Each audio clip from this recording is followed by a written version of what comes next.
이제 마음을 정돈하시고 묵도하심으로 2020년 7월 5일 맥주감사주일 예배 하나님 앞에 드립니다. 묵도합니다.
온 땅이여 여호와께 즐거운 찬송을 부를지어다.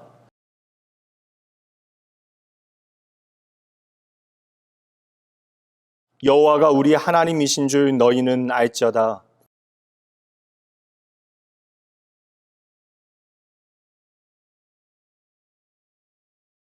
감사함으로 그의 문에 들어가며 찬송함으로 그의 궁전에 들어가서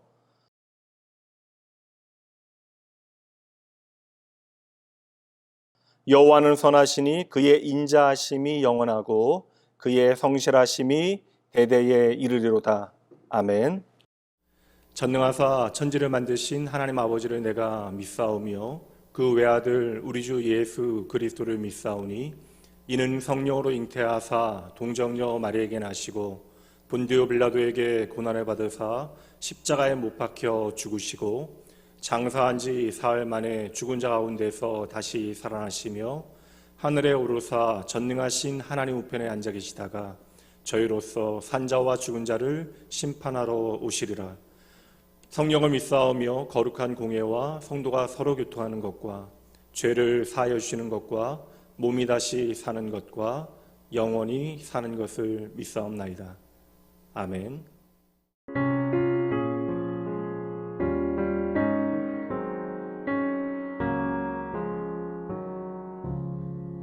주 예수보다 더 귀한 것은 없네. 이 세상 부귀와 바꿀 수 없네. 영 죽은 내 대신 돌아가신 그 놀라운 사랑 잊지 못해. 세상 즐거움 다 버리고 세상 자랑 다 버렸네. 주 예수보다 더 귀한 것은 없네. 예수밖에는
은혜가 풍성하신 하나님 아버지 감사합니다. 거룩한 주일 하나님 전에 기쁜 마음으로 나와 예배드릴 수 있도록 인도하심을 감사드립니다. 지난 한 주간의 삶을 뒤돌아볼 때 하나님의 말씀보다는 세상의 인연과 유혹에 더 연연하여 살아왔사오니 용서하여 주시고 이 땅을 조화롭게 아름답게 지으신 하나님의 사랑을 깨달으며 감사를 잊지 않고 살아가는 우리가 되게 하옵소서. 장마철과 무더운 여름이 다가왔습니다. 그리고 온 땅이 코로나19로 인해 멈춰선 것 같지만 코로나19로 인하여 하나님의 손길은 지금도 운행하고 계시는 것을 알게 하시니 감사합니다. 지금까지 당연하게 생각했던 일자리들이 하루아침에 사라지고 어떻게 살아가야 하는지 지치고 낙심한 사람들이 많습니다. 이럴 때일수록 지혜의 근본이신 하나님의 말씀으로 살아가야 하는데 해결하기 어려운 문제들로 인해 하나님을 원망하며 떠나는 자들도 있습니다. 이런 모습이 나의 모습이 되지 않도록 지켜주시고 하나님의 자녀로서 부끄럽지 않도록 우리 낙원의 성도들에게 은혜를 더하여 주시옵소서. 교회를 위하여 기도드립니다. 모든 공적 예배가 원활하게 행하여질 수 있도록 은혜 내려 주시옵소서. 코로나19로 인하여 교육기관의 여름 행사들이 어렵게 되었습니다. 우리 어린 영혼들이 실족하지 않도록 지혜롭게 잘 대처하는 교역자들과 교사들이 되게 하옵소서. 우리에게 주어진 사명을 잘 감당케 하시고 말씀 전도에 힘을 내어 주위에 죽어가는 영혼들을 구원케 하시며 날마다 모이는 성도들이 늘어나는 부흥의 은혜도 있게 도와주시옵소서. 그리하여 하나님께 잘했다 칭찬받는 우리 낙원교회가 되게 하여 주시옵소서. 원로 목사님과 사모님 강건할 수 있도록 은혜 내려주시고 모든 교역자들이 열심을 내어 하나님께 충성하며 하늘나라에 많은 상급이 쌓여질 수 있도록 인도하여 주시옵소서. 모든 성도들의 가정에 말씀과 사랑이 넘쳐날 수 있도록 인도하여 주시고 식구들이 건강할 수 있도록 인도하시고 또 경제적으로 어려움 당하지 않도록 보호해 주시며 믿지 않는 식구들이 주님 품으로 돌아오는 역사가 있게 하여 주시옵소서. 오늘도 말씀으로 우리를 양육하시는 목사님 영육간의 강건함을 허락하시고 전하여지는 말씀에 하나님의 능력이 나타날 수 있도록 새 힘을 공급하여 주시옵소서. 그리고 그 말씀이 우리 성도들의 마음에 승리의 양식이 되어 세상에서 생활할 때 승리할 수 있도록 인도하여 주시옵소서. 오늘도 예배를 위해 여러 곳에 서서 묵묵히 봉사하는 성도들에게 큰 은혜 내려주시고 예배 가운데 하나님의 영광만이 넘치게 인도하여 주시옵소서. 사랑이 많으신 예수님의 이름으로 기도드립니다. 아멘.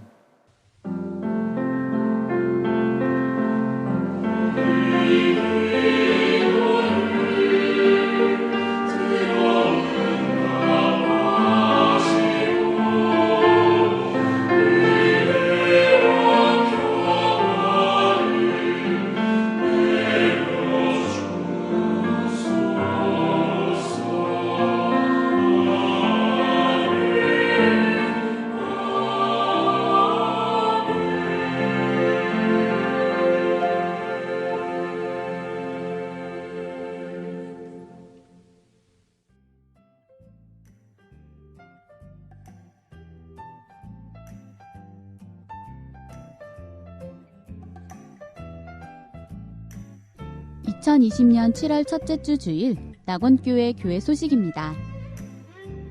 할렐루야! 오늘 현장 주일 예배와 온라인 예배로 함께 하신 낙원교회 성도님 모두를 환영합니다. 오늘은 맥주 감사 주일입니다. 언제나 변함없이 내 삶에 함께 하시는 하나님의 은혜를 돌아보며 감사와 기쁨으로 예배하는 여러분 되길 바랍니다. 예배 안내 드립니다. 주일 예배는 9시, 11시, 1시에 3부로 나누어 드려집니다. 거리두기로 인해 예배 인원에 제한이 있습니다. 상황이 허락되시면 1부와 3부 예배에 참석해 주셔도 좋습니다. 예배 중에는 마스크를 꼭 착용해 주시기 바랍니다. 교회 안에서 최대한 접촉은 피해 주시고 예배를 마친 후 예배당에서 나가실 때에도 거리를 두고 이동해 주시기 바랍니다. 오전 9시, 오후 3시, 밤 9시 하루에 3번 재난극복과 한국교회 예배 회복을 위해 함께 기도해 주세요. 하나님의 돌보심 가운데 하루빨리 모든 낙원의 가족들이 함께 예배할 수 있도록, 그리고 지금 예배하는 자리에서 하나님의 기쁨이 되는 예배자 되어질 수 있도록 함께 기도해 주셔야 합니다. 새벽 예배 피아노 반주를 섬겨주실 봉사자를 모집합니다. 문의는 교역자실로 부탁드립니다. 코로나 바이러스로 인해 월세를 내지 못하는 미자립 교회와 귀국한 선교사님들의 숙소 지원 특별 선교헌금에 함께해 주세요. 2020년 두 번째 설교 주제, 내 인생의 꽃을 피우시는 하나님 이라는 주제로 말씀이 선포됩니다. 오늘 우리에게 주시는 하나님의 말씀입니다. 마태복음 10장 31절 말씀입니다. 두려워하지 말라. 너희는 많은 참새보다 귀하니라.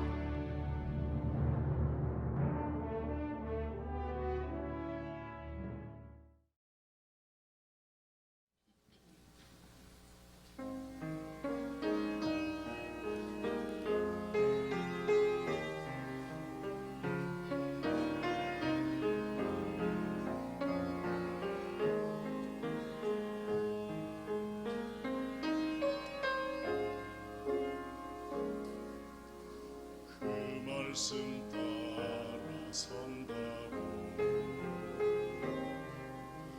결코 잊은 적 없다고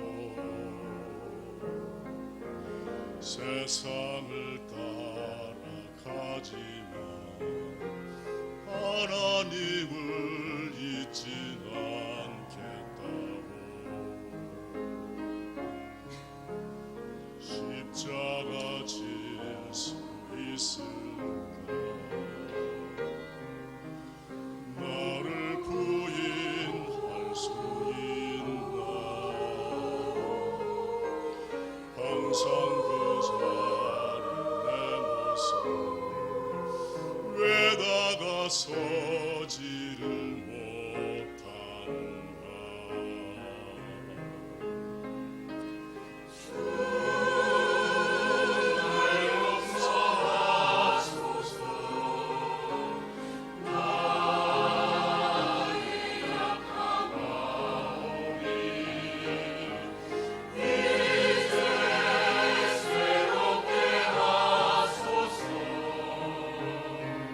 주님 사랑의 도구로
이상 방황하지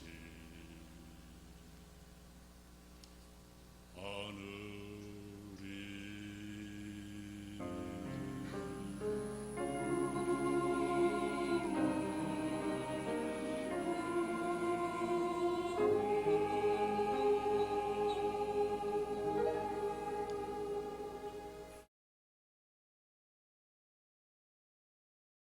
오늘도 변함없이 하나님 예배하기 위하여 이 시간 이 자리에 함께 하신 여러분 모두를 진정으로 마음 다해 축복하고 환영합니다. 오늘은 내 인생의 꽃을 피우시는 하나님 5번째 시간, 내 사랑하는 자녀의 문제 앞에서라고 하는 제목으로 하나님의 말씀 전하도록 합니다. 오늘은 맥주 감사 주일입니다. 맥주 감사 주일은 첫 보리를 추수하며 하나님 앞에 감사를 드렸던 구약의 맥주제를 통하여 오늘도 변함없이 우리의 삶을 돌보시고 인도하시는 하나님의 은혜에 대하여 다시 한번 깊이 생각해 보는 절기입니다. 오늘 우리가 지키게 되어지는 맥주 감사주일은 구약의 맥주절에 근거를 두고 있기는 하지만 오늘 이 땅에 세워진 교회는 더 이상 구약의 절기를 지키지 않습니다. 구약의 모든 절기는 예수 그리스도를 가리키는 표지판과 같고 또한 모든 절기의 의미는 이미 예수 그리스도의 십자가를 통하여 완전히 성취되어졌기 때문입니다. 그러므로 우리는 구약의 절기를 지키기 위하여 감사의 절기를 지키는 것이 아니라 이 모든 절기에 담겨져 있는 예수 그리스도의 구속의 은혜와 그 사랑이 오늘 우리의 삶에 어떻게 비추어져야 하고 또한 우리는 어떻게 그 예수 그리스도의 사랑을 비추며 살아가야 하는가에 대하여 함께 살펴봐야 하는 것이죠. 추수감사주일이 1년의 마지막 추수에 대한 감사라면 맥주감사주일은 1년의 맨 먼저 추수에 대한 감사하는 감사의 절기입니다. 이제 2020년의 또 다른 반년을 새롭게 시작해야 하는 저와 여러분에게 오늘 가장 중요한 것은 내 삶에 하나님이 어떠한 분이신가를 제대로 알고 고백해내는 일이죠. 예상치 못한 코로나 여파로 매출이 한없이 떨어진 자영업자가 있고요. 직장의 여건이 녹록치 않아 최대 1년까지 순환 휴직을 가져야 하는 직장인들도 있습니다. 그중에 우리 교회 성도들도 당장 2, 3개월의 무급 휴가를 가져야 하는 이들도 있습니다. 말 그대로 우리는 재난이라고 하는 현실을 맞이하고 있는 것이죠. 당장 재난이라고 하는 현실 가운데 추수의 감사를 고백해야 하는 아이러니를 오늘 우리는 경험하고 있는 것입니다. 그러나 성도 여러분, 당장 현실이 내 마음 같지 않고 도무지 내가 원했던 모든 일들에 대하여 하나님께서 응답하시지 않아서 그리 아니하시는 것과 같을지라도 오늘 내가 하나님을 향하여 감사할 수 있는 더 분명한 이유를 여러분 붙잡으셔야 하는 것입니다. 얼마 전 다큐멘터리에서 한 중년의 여성이 자신의 아버지와 함께 시골장에 재래시장에 방문한 내용을 보았는데 그 노년의 아버지는 불편한 다리로 시장 이곳저곳을 다니며 겉보리를 찾고 계셨습니다. 저도 겉보리가 뭔지 몰라서 검색해 봤더니 지난 가을 추수한 식량이 이제 다 떨어지게 되어졌을 때에 아직 덜 여문 보리를 어쩔 수 없이 베다 먹었는데 그것을 바로 겉보리라고 이야기한다라는 거예요. 겉보리에 대한 관련 속담도 함께 따라 나왔는데 이런 속담이 있습니다. 겉보리 서말만 있어도 처가살이는 안 한다. 오죽하면 껍질도 벗겨지지 아니하는 겉보리를 먹을까 싶기도 하지만 그 어르신은 보릿고개라고 하는 참으로 힘든 시절에 가족들과 함께 겉보리에 된장을 넣고 비벼 먹던 맛을 아마도 시대의 추억으로 잊지 못하고 계신 것이 아닐까 생각해 봤습니다. 성도 여러분, 당장 금년 맥주감사주일은 함께 식탁 교제를 하기도 어려운 형편이지만 내년 맥주감사주일에는 보리밥에 열무를 넣고 좀 된장에 함께 비벼 먹는 잔치라도 하면 어떨까? 그냥 혼자 생각해 보다가 담당 교역자에게 꼭 기록해 놓으라 이야기했습니다. 오늘 당장 우리의 형편 가운데 어떤 분들은 도무지 하나님 앞에 감사할 수 있는 구체적인 이유를 찾지 못하는 분들도 계시고 또 우리 중에는 형편이 전혀 어렵지 아니하는 분들, 도리어 잘 되시는 분들도 분명 많습니다. 참 감사한 일이죠. 그러나 여러분, 우리의 감사가 그저 눈에 보이는 형편이 전부가 되어주면 결코 안 된다는 것이에요. 이 맥주감사주일은 결코 나만의 잔치로 끝나는 것이 아니기 때문에 그러합니다. 결국 우리의 감사는 하나님의 기쁨이 되어져야 하는데요. 말씀 보도록 하죠. 에베소서 5장 2절입니다. 그리스도께서 너희를 사랑하신 것 같이 너희도 사랑 가운데서 행하라. 그는 우리를 위하여 자신을 버리사 향기로운 제물과 희생 제물로 하나님께 드리셨느니라. 우리가 꼭 기억해야 하는 맥주 감사절의 정신입니다. 예수님께서는 우리를 위하여 자신을 버리시되 향기로운 제물과 희생 제물로 하나님께 드려지셨습니다. 예수님은 저와 여러분의 영원한 생명을 위하여 당신 자신을 그 생명을 하나님께 희생 제물로 드리셨던 것이죠. 그러니 맥주 감사주일은 단지 우리의 형편에 대한 우리의 감사의 고백이 아니라 이 변함없는 놀라운 하나님의 은혜에 대하여 감사해야 하는 것이죠. 적어도 하나님의 은혜 앞에 여러분 인색한 삶을 살아가서는 결코 안 됩니다. 얼마 전 제자가 찾아왔는데 투자한 돈이, 그러니까 투자한 곳에서 상당히 많은 돈을 벌게 되어졌대요. 그런데 참 감사했음에도 불구하고 돈을 벌게 되어지니까 그 이익에 대하여 11조하는 것이 너무나 아까웠다라는 이야기를 하면서 저에게 따끔하게 자신을 혼내주라라고 이야기합니다. 자신에 대한 예화를 사용해도 좋다라고 이야기해서 이 이야기를 밝힙니다. 그래서 네가 이미 알고 있으니 알아서 하라라고 이야기했어요. 우리는 늘상 하나님의 은혜에 대하여 쉽게 우리의 입에 올리면서도 막상 그 하나님의 은혜에 보답하는 일에는 너무나 인색할 때가 많습니다. 하나님의 사랑이 오늘 우리의 감사의 진정한 이유가 되어진다면 그 사랑이 오늘 여러분의 삶을 주장하는 이유가 되어져야 한다는 것이죠. 진정 하나님을 향한 감사가 하나님의 사랑으로 증거되어지는 여러분의 맥주 감사 절이 되어지길 주님의 이름으로 축복합니다.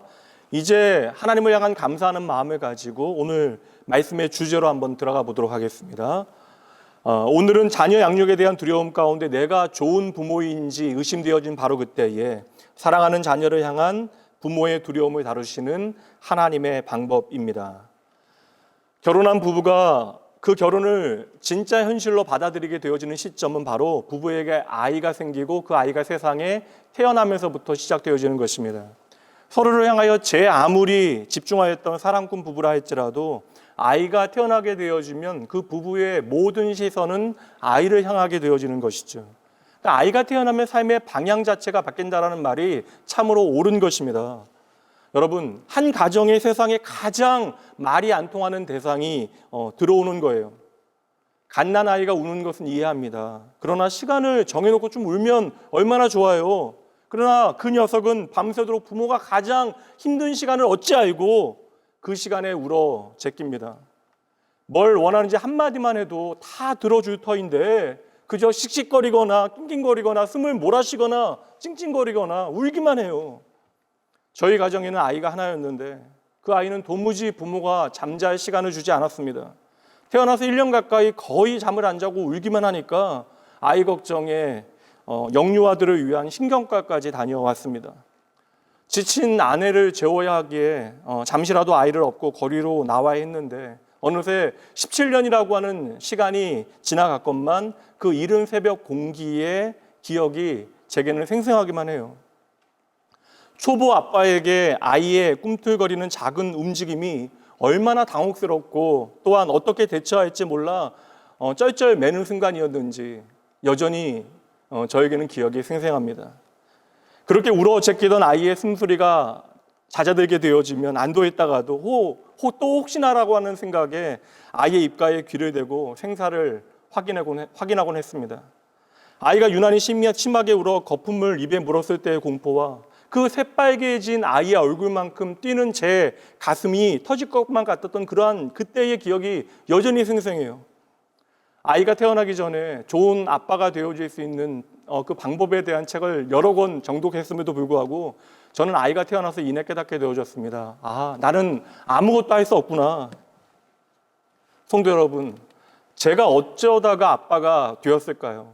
그저 제 인생에 한 사람이 의미 있게 들어오게 되어지고 그저 그 사람과 헤어지기 싫어서 결혼했는데 어느새 저는 한 인간을 책임지고 있는 것입니다. 저희 부부는 나름 최선을 다하여 그 아이를 돌본다 생각했는데 그 아이는 적진에 낙하산을 타고 들어온 특공 게릴라 부대원 같이 날마다 저희를 새롭게 당하게 하고 우왕좌왕하게 만들었습니다.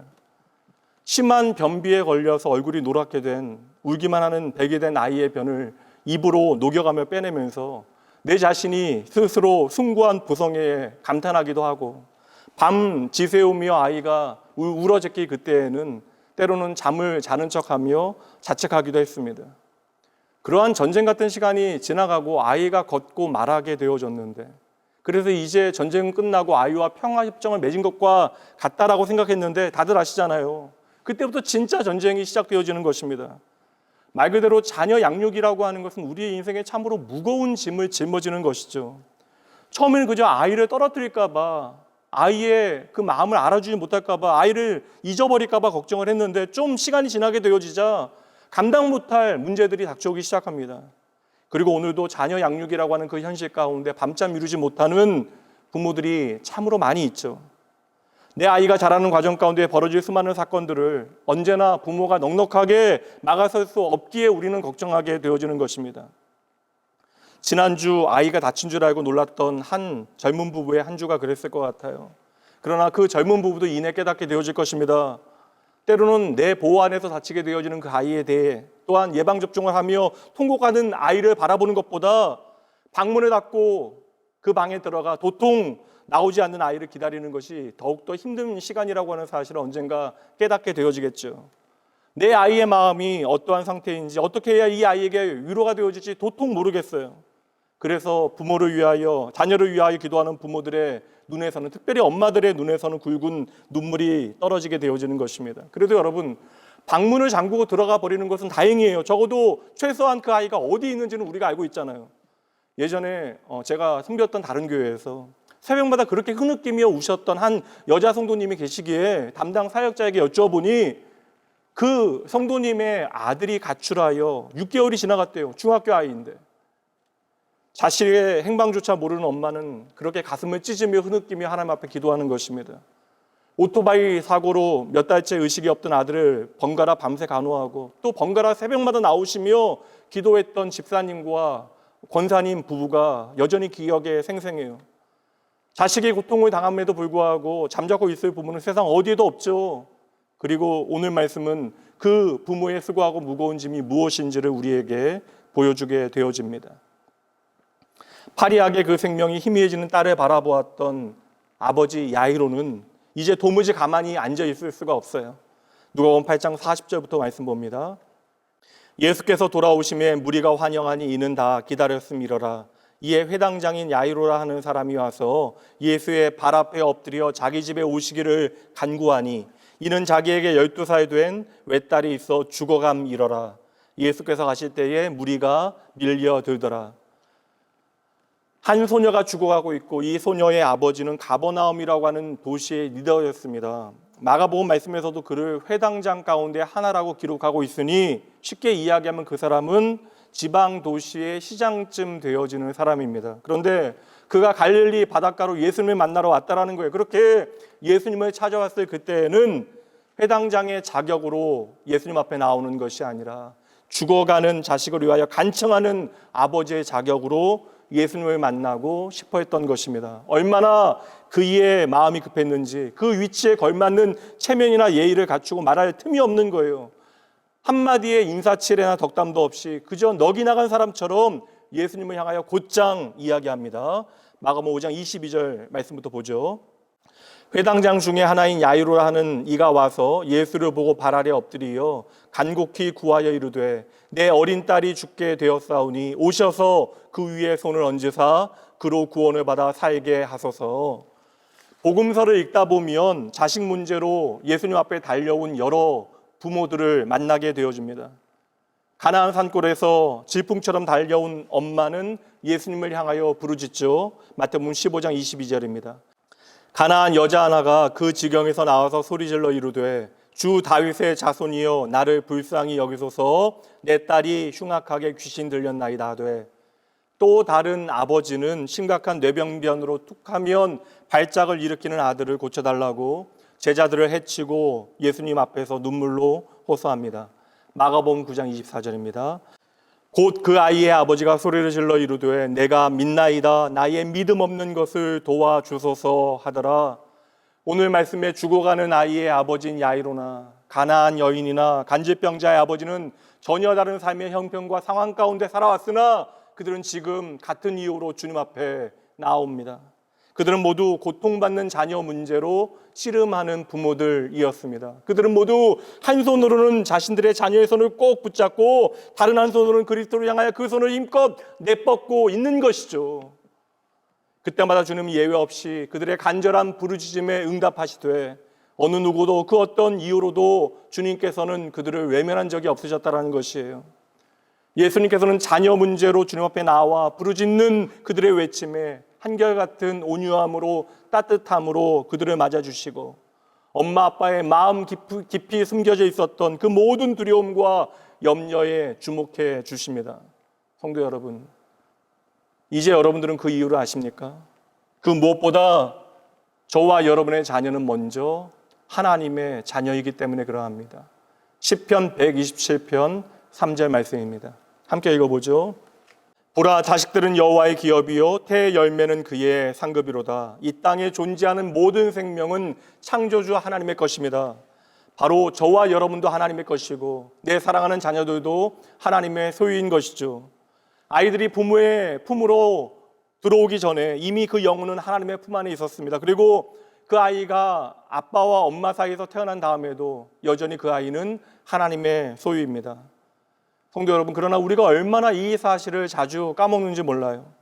우리는 우리가 낳았으니 이 아이가 우리 아이라고 착각합니다. 그래서 이 아이의 앞날과 그 모든 행복을 내가 지켜줄 수 있다라고 착각하게 되어지는 것이죠. 아니, 내가 지켜줘야만 한다라고 우리는 오해하게 되어지는 것입니다. 그러나 여러분, 누구도 나의 자녀를 완벽하게 지키고 책임질 수 없습니다. 이 땅에 오고 가는 모든 인생이 하나님의 소유임을 그러므로 우리는 기억해야 하는 것이죠. 지금 이 시간 유모차 안에 앉아있는 너무나 작은 아이나 어느새 방문을 닫고 제 방 안에 들어앉은 10대 아이나 예외가 아니라는 것이에요. 성도 여러분, 저는 오늘 설교자로서 제가 할 수 있는 최선을 다하려 합니다. 이제 하나님의 말씀이 보여주는 가장 지혜로운 부모의 길을 여러분에게 알려드립니다. 내 사랑하는 자녀가 바로 하나님의 자녀인 것을 기억하고 시시때때로 그 자녀를 하나님 품으로 하나님의 손에 돌려드리는 엄마 아빠가 가장 지혜롭고 현명한 좋은 부모입니다. 다시 말씀드립니다. 완벽한 부모는 이 땅에 없어요. 그래서 우리에게 완벽한 하늘 아버지가 필요한 것입니다. 그러니 오늘도 내 사랑하는 자녀를 위하여 하나님 앞에 간절히 기도하는 부모가 좋은 부모가 되어지는 것이죠. 아브라함은 믿음의 조상이면서 동시에 이삭의 아버지입니다. 그리고 여러분, 우리는 알고 있습니다. 아브라함에게 이삭이 어떠한 아들입니까? 이삭은 아브라함이 한 세기 동안 기다려서 얻은 아들이잖아요. 내 인생 최고의 보물, 정말 눈에 넣어도 아프지 않은 아들, 그렇게 이삭을 사랑스럽게 바라보던 아브라함에게 어느 날 들려왔던 하나님의 음성은 청천벽력입니다. 창세기 22장 2절입니다. 여호와께서 이르시되 내 아들 너의 사랑하는 독자 이삭을 데리고 모리아 땅으로 가서 내가 너에게 일러준 한 산 거기서 그를 번제로 드리라. 내 인생에 가장 따르기 힘든 힘겨운 하나님의 명령이 내게 주어졌습니다. 그러나 아침이 밝자 아브라함은 일어나 나귀의 안장을 얹어요. 그리고 이삭을 그 위에 태우더니 하인 둘을 따르게 합니다. 이윽고 제사를 지내야 하는 모리아산이 저 멀리 보이게 되어지자 아브라함은 종들에게 그곳에서 기다리라 명령합니다. 그리고 뜻깊은 말 한마디를 그들에게 남기게 되어지는데 중요한 말씀 같아요. 창세기 22장 5절입니다. 이에 아브라함이 종들에게 이르되 너희는 나귀와 함께 여기서 기다리라. 내가 아이와 함께 저기 가서 예배하고 우리가 너희에게로 돌아오리라. 아멘. 전에는 보이지 않았던 말씀입니다. 분명 아브라함의 심정은 터질 것 같이 심히 괴로웠을 것이에요. 그러나 그럼에도 불구하고 그는 한 가지 확신을 놓치지 않았다는 것입니다. 그 말씀이 바로 마지막 말씀. 우리가 다시 너희에게로 돌아오리라. 이 말 속에 담겨져 있었던 아브라함의 속마음이 히브리서에 기록되어져 있어요. 히브리서 11장 19절. 그가 하나님이 능히 이삭을 죽은 자 가운데서 다시 살리실 줄로 생각한지라 비유컨대 그를 죽은 자 가운데서 도로 받은 것이니라. 아멘. 아브라함의 믿음의 확신은 하나님의 마음에 대한 확신이에요. 그의 평생에 나와 동행하셨던 그 하나님, 나와 함께 하신 그 하늘 아버지의 마음을 이제는 아브라함이 확신하였던 것이죠. 그래서 아브라함은 심히 괴로운 가운데서도 나보다 하나님께서 이삭을 사랑해 주심을 믿었던 것입니다. 그리고 하나님께서는 아브라함의 믿음 그대로 이삭을 지켜주시죠. 성도 여러분, 오늘 야이로의 마음이 바로 모리아산의 아브라함의 마음이었을 것입니다. 야이로는 지금 예수님을 향하여 딸이 있는 자신의 집에 와달라고 간청하죠. 아버지의 심정으로는 멀리서 돕는 것만으로는 마음이 도무지 채워지지가 않는 것이에요. 예수님께서 대문을 넘고 방문을 지나서 내 아이 곁에 서 주시기를 원했던 것입니다. 다시 말해 주님의 임재가 아이에게 임하기를 간절히 원하고 있는 것이죠. 저는 목사이고 교육학을 공부했습니다. 그럼에도 여전히 좋은 아버지가 되는 법을 잘 몰라서 우왕좌왕하게 되어져요. 그리고 때때로 내가 정말 좋은 아빠가 되지 못하는구나라는 사실을 깨닫게 되어지는 순간마다 아내와의 마지막 결론은 언제나 아이를 위하여 하나님께 조금 더 기도하자입니다. 그렇게 참으로 어려운 순간들을 잘 이겨왔습니다. 언젠가 아침 기도 때 하나님께 여쭤보았어요. 하나님, 왜 저희 가정을 이렇게 잘 돌보아 주십니까? 그때 하나님께서 제게 주신 마음은 분명했습니다. 너희가 기도하지 않았니? 성도 여러분, 자녀에게 참으로 좋은 부모가, 참으로 지혜로운 부모가 되어지길 원하십니까? 부모라면 누구나 따라갈 수 있는 좋은 길을 구체적으로 말씀드릴게요. 예레미야가 2장 19절 말씀입니다. 초저녁에 일어나 부르짖을지어다 내 마음을 주의 얼굴 앞에 물 쏟듯 할지어다 갓길 어귀에서 줄이어 기진한 내 어린 자녀들의 생명을 위하여 주를 향하여 손을 들지어다. 성도 여러분, 기도하는 부모가 자녀의 소망입니다. 여러분은 오늘도 간절한 기도를 통하여 자녀를 위한 신실한 변호인이 되어질 수도 있고 끈질긴 중재자가 되어질 수 있다는 것이에요. 성도 여러분, 부탁드립니다. 내 사랑하는 자녀를 키우면서 느끼게 되어지는 모든 두려움을 이제 주님께 맡겨드리셔야 돼요. 그렇지 않으면 나의 마음의 모든 두려움의 짐은 어느새 자녀에게 전가되게 되어지는 것입니다. 내가 좋은 부모가 되어지기 원하는 열망이 어느새 불안으로 변하게 되어지고 그렇게 되어지면 우리의 불안은 어느새 자녀를 죄서와 같이 취급하게 되어지는 것이죠. 자녀의 모든 것을 내가 모니터하고 관리하고 책임지려 하는 것입니다. 결과적으로 우리는 아이의 성장을 제한하고 아이에게 불신을 전하게 되어지는 것이죠. 그리고 부모의 두려움은 자녀로 하여금 숨쉴 여지조차 없게 그의 삶 가운데 질식하게 만들기도 합니다. 또한 부모의 두려움은 반대로 작동하기도 해요. 혹시라도 내가 내 자녀를 나의 울타리 가운데 가둬두게 될까봐 수용의 폭이 한없이 넓어지게 되어지고 훈육의 수위는 너무나 낮아지게 되어지죠. 그러면 우리 아이들은 꼭 붙잡아야 하는 그 삶의 기준을 잃어버리게 되어집니다.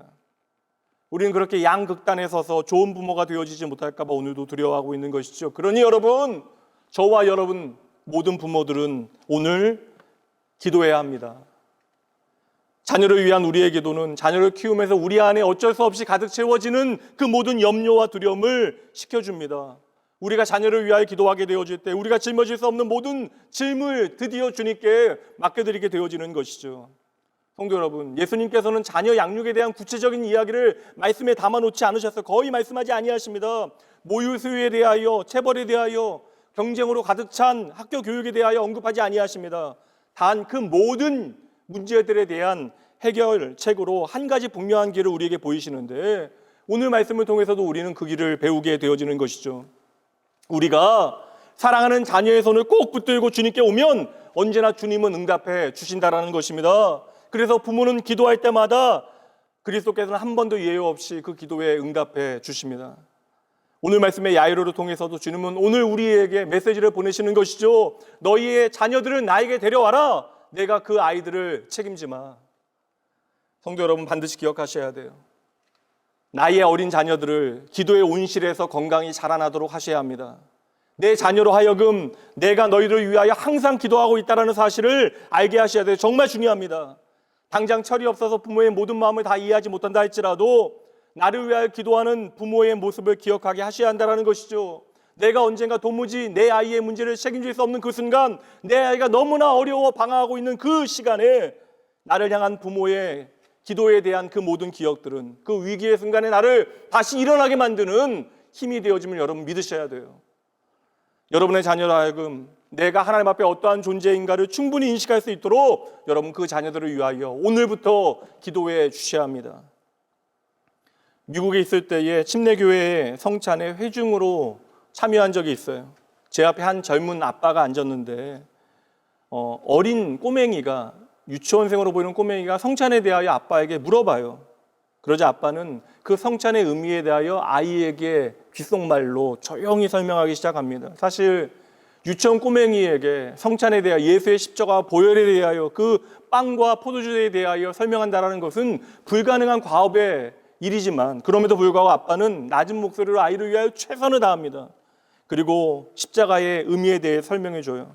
근데 아이는 아빠의 설명을 다 들은 다음에 빵을 먹겠다고 포도주를 먹겠다고 떼를 쓰고 결국은 울게 되어줍니다.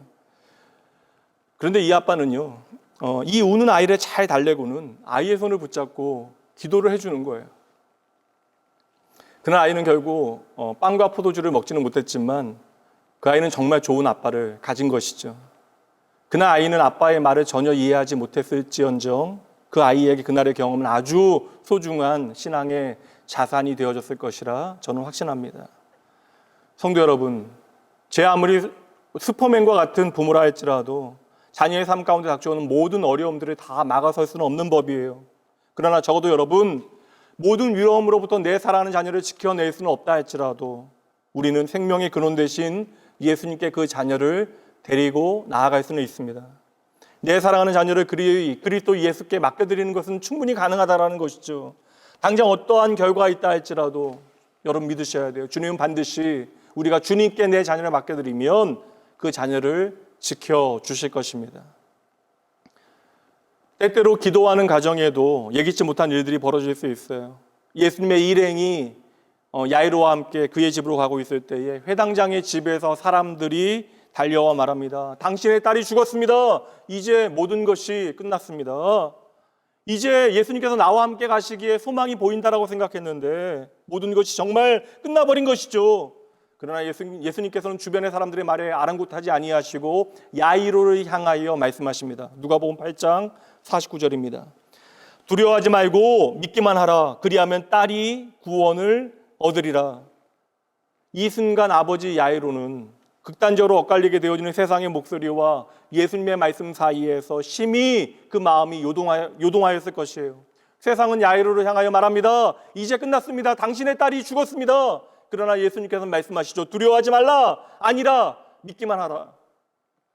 어느새 야이로의 마음에 두려움이 찾아옵니다. 그렇다면 이제 야이로는 두 종류의 전혀 다른 그 목소리 가운데 내 마음을 어디에 두어야 하는지 선택하여야 하는 것이죠. 성도 여러분, 정도만 다를 뿐이지 모든 부모는 같은 선택 앞에 있습니다. 자녀를 이 세상 가운데 키운다라고 하는 것은 생각으로 너무나 어렵고 두려운 일이 되어지는 것이에요. 그래서 여러분 때때로 세상의 목소리를 내가 듣지 아니하면 내 자녀가 뒤처질까 봐, 잘못될까 봐 그렇게 염려가 되어지는 것이고 정말 어떤 때는 내가 자녀에게 도움이 되어지지 못하는 것 같아서 죄책감에 빠져들게 되어지는 생각들이 있습니다. 딸이 죽었다라고 하는 소식 앞에 내가 가진 지위와 능력과 그 어떤 것이 소망이 되어질 수 있겠어요? 이제 정말 포기해야 합니다. 다른 선택이 없잖아요. 여기서 야이로는 자포자기하고 돌아설 수 있어요. 모든 사람들은 그만하면 됐다. 위로해 줄 것입니다. 그리고 그는 울면서 딸의 장례를 치르게 되어질 것이죠. 형제 여러분, 그러나 저는 한 명의 부모로서 야이로가 그러한 선택을 하지 않은 것이 얼마나 고마운지 몰라요. 야이로는 그 갈림길에서 참으로 좋은 선택을 합니다. 그리고 바로 그때 당장의 절망의 현실 가운데 내 자녀를 오직 예수님의 손에 맡겨드릴 때 예수님께서 내 자녀를 위하여 어떠한 일을 행하시는지를 보게 되어지는 것이죠. 이제 보세요.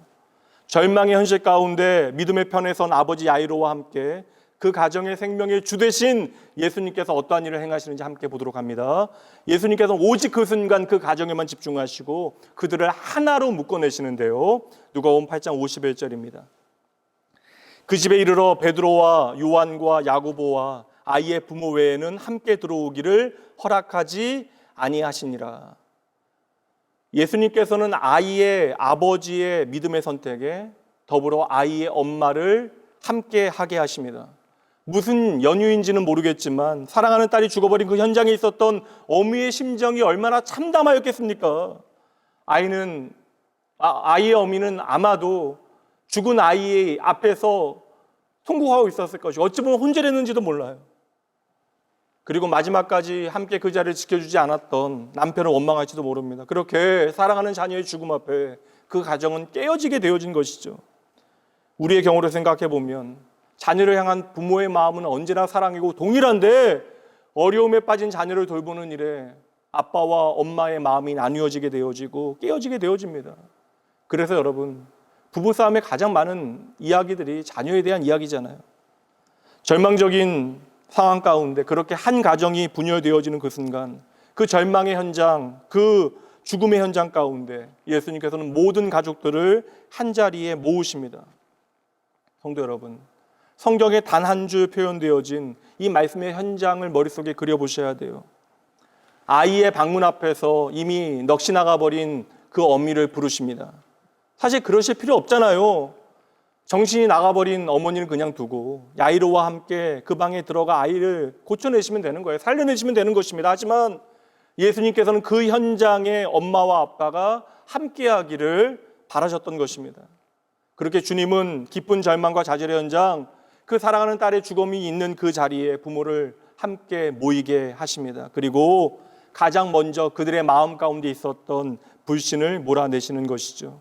52절과 53절.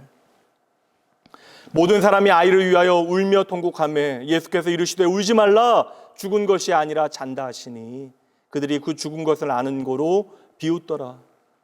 절망으로 가득 찬 그 자리에서 예수님께서 가장 먼저 의심을 내어보내시고 그 자리에 오직 믿음만이 일할 수 있는, 소망만이 일할 수 있는 현장으로 바꾸어내시는 것이죠. 울지 말라, 이 아이는 죽은 것이 아니다, 지금 자고 있는 것이다.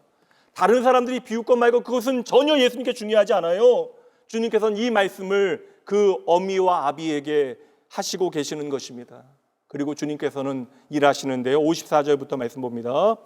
예수께서 아이의 손을 잡고 불러 이르시되 아이야 일어나라 하시니 그 영이 돌아와 아이가 곧 일어나거늘 예수께서 먹을 것을 주라 명하시니 그 부모가 놀라는지라. 오늘도 하나님께서는 상처 입은 부모들을 긍휼히 여기십니다. 자녀를 위하여 울며 기도하는 절망 가운데 있는 모든 이 땅의 부모들을 하나님께서는 귀히 여기신다라는 것이에요. 기억하세요, 여러분. 다시 말씀드립니다. 기도하는 부모가 자녀의 소망입니다. 부모가 놀라게 되어졌대요. 왜요? 내 딸이 살아났기 때문입니다. 성도 여러분, 하나님은 자녀를 잃은 부모의 마음을 너무나 잘 아십니다. 왜요? 하나님께서 그 아들을 잃으셨기 때문입니다. 하나님께서는 그 아들이 모함받고 비웃음 당하는 것을 지켜보셨습니다. 그리고 그 아들이 배신당하고 고통받고 숨져가는 것을 외면하며 기다리셔야만 했던 것이죠. 그래서 그 사랑하는 자녀를 지켜주고 싶은 모든 부모의 마음을 저와 여러분의 하늘 아버지는 너무나 잘 아시는 것입니다. 그래서 자녀를 세상의 모든 상처에서 지켜주고 싶어하는 부모된 저와 여러분의 마음을 하늘 아버지께서는 다 알고 계신다라는 것입니다. 왜요? 하나님께서도 십자가 위에서 상처받는 당신의 아들을 보셨기 때문입니다. 그러나 하늘 아버지께서는 또 다른 자녀 되어진 저와 여러분을 지극히 사랑하시기에 그 아들과 함께 모든 것, 심지어 독생자의 생명까지 아낌없이 우리에게 주셨던 것이죠. 로마서 8장 32절 함께 읽습니다. 자기 아들을 아끼지 아니하시고 우리 모든 사람을 위하여 내주신 이가 어찌 그 아들과 함께 모든 것을 우리에게 주시지 아니하겠느냐. 여기서 말씀하는 모든 것에는 틀림없이 오늘 우리로 하여금 다시 일어나게 만드는 용기와 위로와 소망도 함께 포함됨을 믿으셔야 합니다. 오늘도 여전히 어떠한 사람들에게는 이 회당장의 이야기가 전혀 귀에 들리지 않을 수도 있습니다. 현실에서 사랑하는 자녀를 잃은 부모들이 있기 때문에 그래요. 야이로와 같은 기도를 간절히 드렸건만 결국 무덤 앞에 서야 하는 부모들이 있습니다. 자녀가 세상을 떠난 부모는 깊은 어둠에 처하게 되어지죠. 그 어떤 세상의 고통이 자녀를 잃은 부모의 슬픔에 비할 수 있겠습니까? 그럼에도 그들조차도 오늘 말씀에서 새로운 소망을 발견할 수 있겠습니까? 야이로의 딸을 살려주신 하나님께서는 왜 오늘 우리의 자녀들을 돌보지 아니하시는 것처럼 여겨질까요? 때로는 내 자녀를 돌보지 아니하시는 것처럼 보이는 하나님 앞에 우리는 그래서 울며 원망합니다. 주여, 왜 내 자녀를 돌봐주지 아니하십니까? 그러나 하나님 아버지께서는 원망 섞인 우리의 그 모든 질문들도 다 이해하십니다. 그분 역시 그 사랑하는 독생 예수 그리스도를, 그 사랑하는 아들을 땅에 묻으셨기 때문이죠. 그러니 아들의 장례를 치르는 부모의 찢긴 가슴을 하나님께서는 너무나 잘 아십니다. 그래서 세상 그 누구보다 죽음을 미워하시는 하나님 아버지께서는 아들의 죽음과 부활을 통하여 이 땅의 죽음을 없애버리신 것이죠. 디모데후서 1장 10절 말씀입니다. 이제는 우리 구주 그리스도 예수의 나타나심으로 말미암아 나타났으니 그는 사망을 패하시고 복음으로써 생명과 썩지 아니할 것을 드러내신지라. 아멘. 성도 여러분, 꼭 기억하셔야 합니다. 이제 하나님을 믿고 의지하는 저와 여러분에게 이 땅에서의 죽음이라고 하는 것은 그것이 마지막이 아니에요. 이 땅에서의 죽음은 하나님의 나라로 영원한 생명으로 옮겨가는 이사와 같은 일이 되어짐을 믿으셔야 합니다. 당장의 이 모든 아픔은 너무나 힘겨운 일처럼 여겨지지만 여러분, 이 마지막이 우리의 끝이 아니라고요.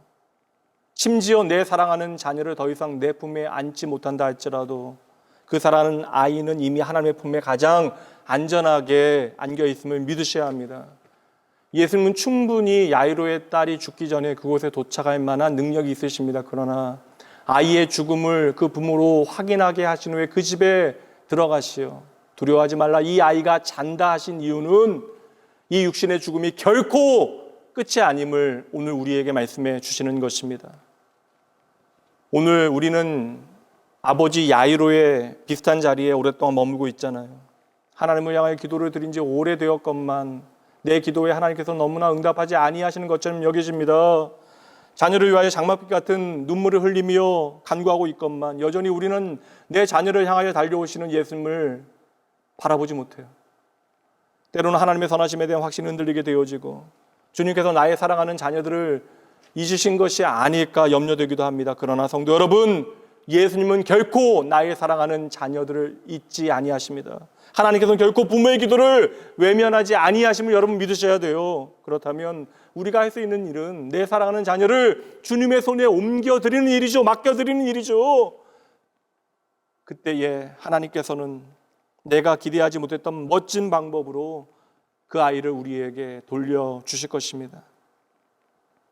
그 먼 옛날 아브라함이 이삭을 제단에 올리던 그 장면처럼 영적인 눈으로 바라보면 아브라함은 나의 사랑하는 자녀 이삭을 하나님의 손에 옮겨드린 것입니다. 마찬가지로 오늘 우리는 먼저 내 자녀를 하나님의 손에 맡겨드려야 돼요. 이 시간 적어도 여러분 하나님 앞에 솔직하게 고백하셔야 합니다. 하나님, 내 사랑하는 아들, 내 사랑하는 딸 온전히 내가 책임질 수 없습니다. 하지만 주님은 가능하십니다. 그러니 내 자녀를 당신의 손에 옮겨드립니다. 주여 책임져 주시옵소서. 예수님께서 십자가를 지고 골고다 언덕에 오르실 때 그 뒤를 따르며 가슴을 치며 우는 일단의 여인들이 있었습니다. 그때 주님은 얼마나 힘드셨겠어요. 그럼에도 불구하고 주님께서는 그들을 돌아보시며 말씀하십니다. 그 여인들을 향한 예수님의 말씀을 오늘의 마지막 말씀으로 받도록 하죠. 누가복음 23장 28절입니다. 예수께서 돌이켜 그들을 향하여 이르시되 예루살렘의 딸들아, 나를 위하여 울지 말고 너희와 너희 자녀를 위하여 울라. 성도 여러분, 어느 때보다 이 시대는 부모의 믿음의 눈물이 참으로 절실한 때입니다. 우리가 간절한 기도로 내 사랑하는 자녀를 하나님 아버지의 손에 맡겨드릴 때 하나님 아버지 곁에 서 있는 아브라함과 가나안 여인, 그리고 오늘 말씀의 야이로는 저와 여러분을 향하여 환히 웃으며 잘했다 하며 우리를 응원할 것입니다. 내가 먼저 내 자녀를 하나님의 손에 맡겨드리면 내 자녀가 진정으로 하나님을 만나게 되어집니다.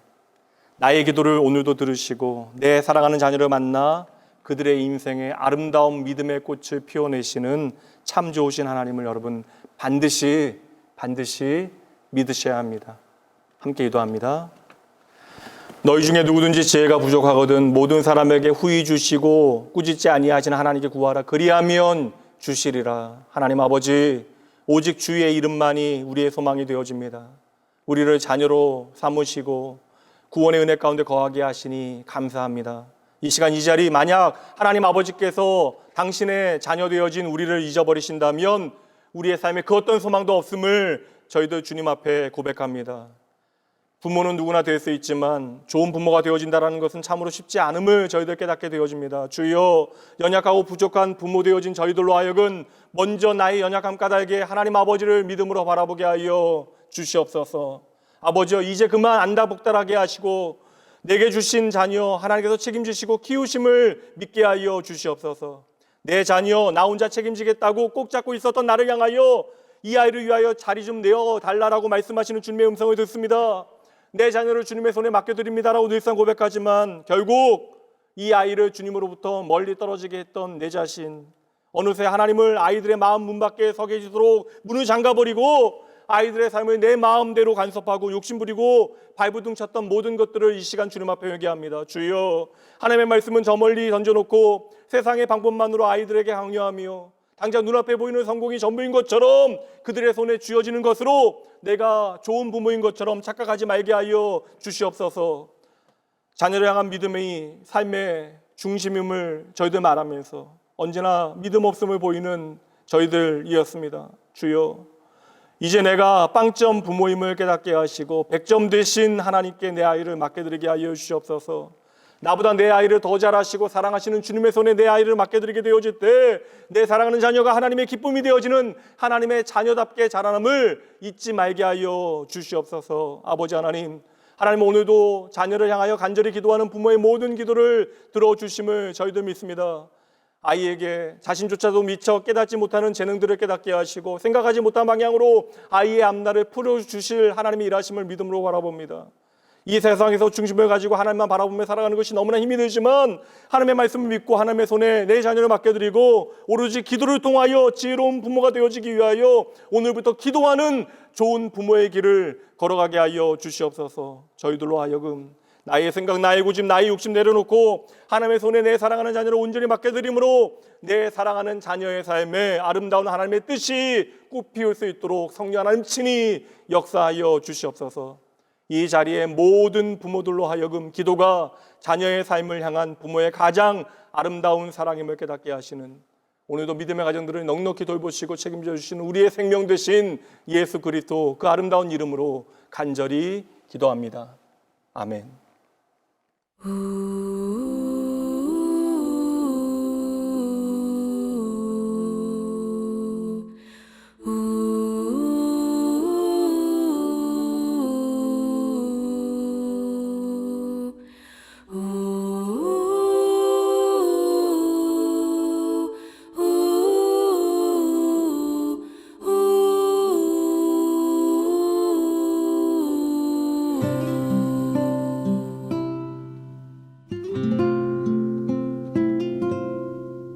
작은 갈대 상자 물이 새지 않도록 역청과 나무진을 칠하네. 어떤 마음이었을까 그녀의 두 눈엔 눈물이 흐르고 흘러 동그란 눈으로 엄마를 보고 있는 아이와 입을 맞추고 상자를 덮고 가까이에 띄우며 간절히 기도했겠지.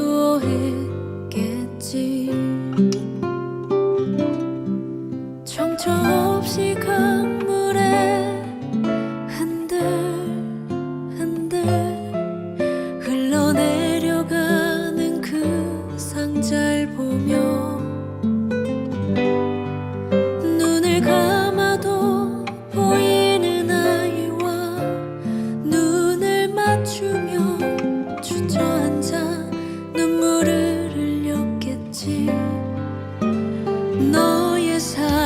참 주인 너의 참 부모이신 하나님 그 손에 너의 삶을 맡긴다. 너의 삶의 참 주인 너를 이끄시는 주 하나님 그 손에 너의 삶을 드린다.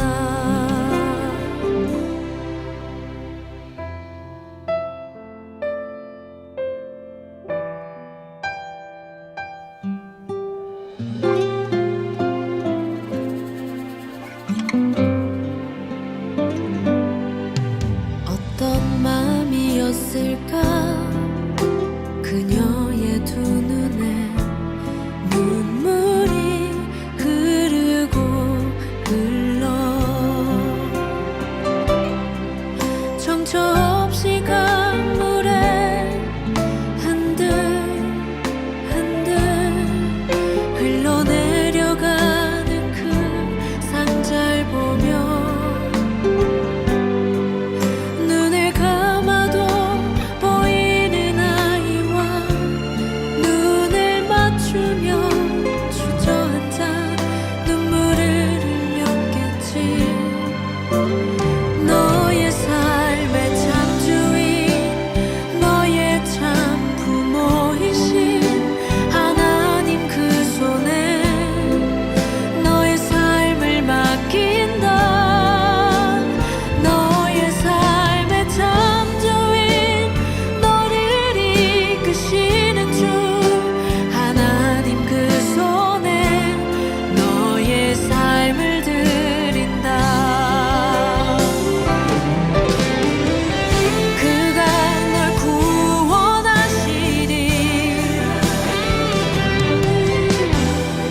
그가 널 이끄시리라. 그가 널 사용하시리.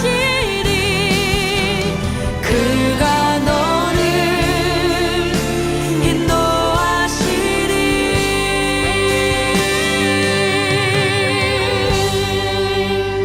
너의 삶의 참 주인 너의 삶의 참 주인 너의 참 부모이신 하나님 그 손에 너의 삶을 맡긴다. 너의 삶의 참 주인 너를 이끄시는 주 하나님 그 손에 너의 삶을 드린다. 너의 삶의 참 주인 너의 참 부모이신 하나님 그 손에 너의 삶을 맡긴다. 너의 삶의 참 주인 너를 이끄시는 주 하나님 그 손에 너의 삶을 드린다. 어떤 마음이었을까 그녀의 두 눈엔 눈물이 흐르고 흘러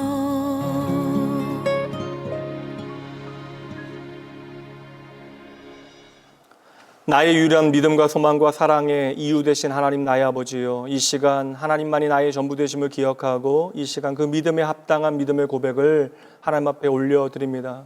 세상에 오늘 내가 의지하고 있는 모든 것들을 돌아보게 하시되 진정 내가 의지하여야 하는 분이 하나님이심을 기억하고 이 시간 나의 물질을 하나님 앞에 돌려 오직 하나님만이 나의 전부 되심을 믿음으로 고백하는 사랑하는 주의 백성들의 삶을 친히 주장하여 주시옵소서. 무엇보다 하나님이 내 인생 최고의 선물임을 깨닫게 하시고 하나님 아버지 앞에 세상을 소유하는 것보다 주님을 소유하는 것을 기뻐하는 자녀도 되어줄 수 있도록 주여 이들의 삶을 붙잡아 주시옵소서.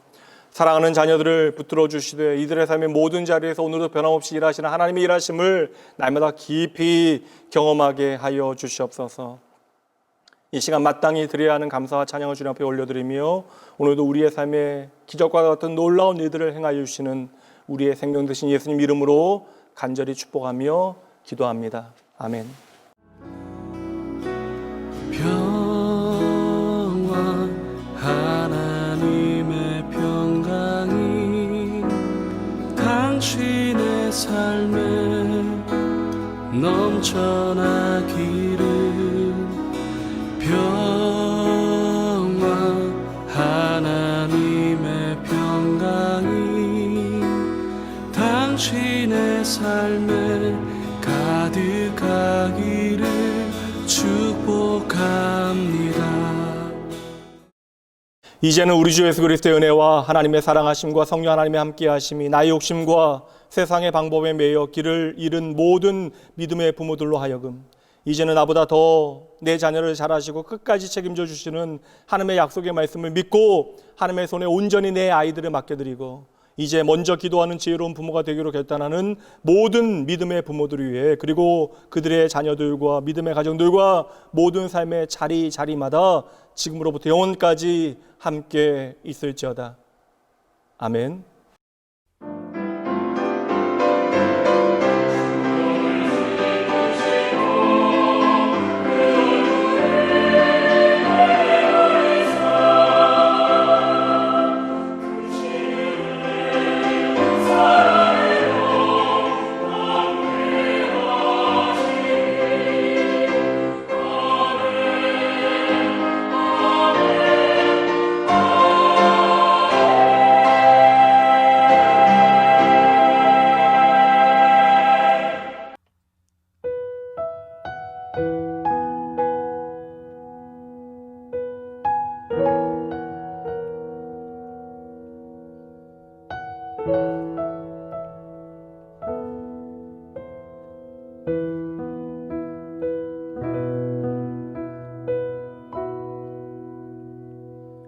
내 어머니를 부르시던 찬송 그땐 내 귀에 들리지 않았지. 내 삶의 무게 산처럼 무거워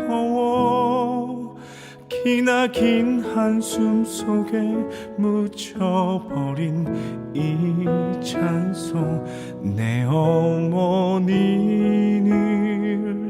부르시던 찬송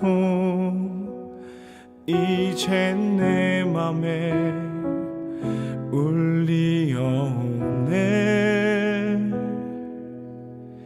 그 험한 세월 기도로 베어진 고요한 내 어머니 얼굴 같은 이 찬송 대산을 넘어 험곡에 가도 빛 가운데로 걸어가면 주께서 항상 지키시기로 약속한 말씀 편찮네.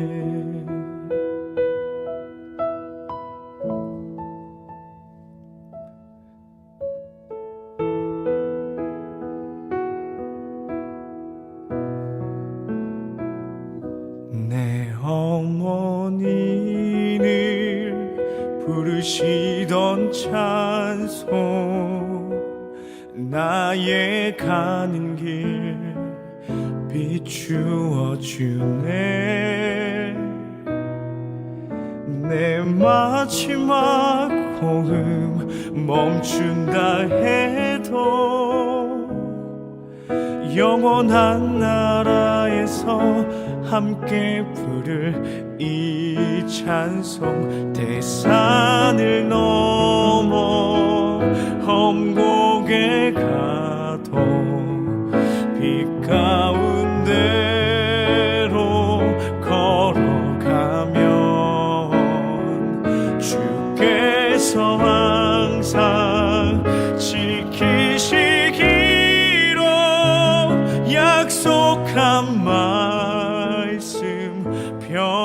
찾네.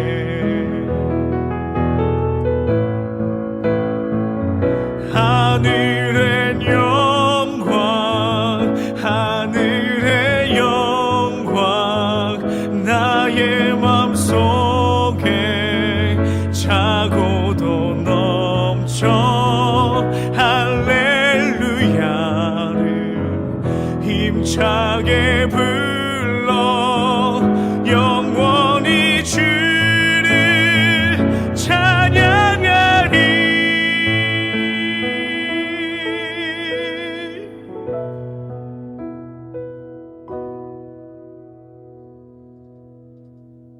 대산을 넘어 험곡에 가도 빛 가운데로 걸어가면 주께서 항상 지키시기로 약속한 말씀 변치 않네.